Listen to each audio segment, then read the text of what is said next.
Kepala Kepolisian Negara Republik Indonesia Jenderal Listio Sigit Prabowo mencopot Irjen Niko Afinta dari posisi Kapolda Jawa Timur.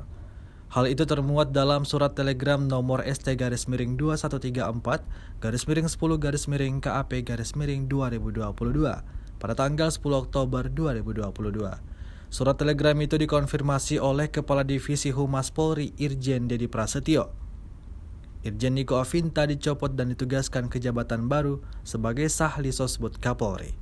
Sementara itu posisi Kapolda Jawa Timur akan diisi oleh Irjen Teddy Minahasa Putra yang sebelumnya menjabat posisi Kapolda Sumatera Barat.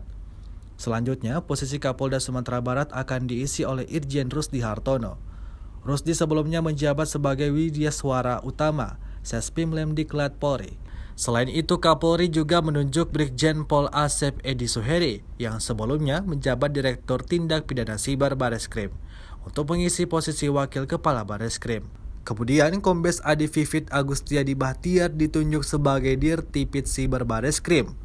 Adi sebelumnya adalah perwira menengah SSDM Polri yang ditugaskan pada Sel Midpres sebagai Ajudan Presiden Republik Indonesia. Diketahui Niko Afinta sebagai Kapolda Jawa Timur memang sempat disorot usai tragedi di Stadion Kanjuruhan, Malang.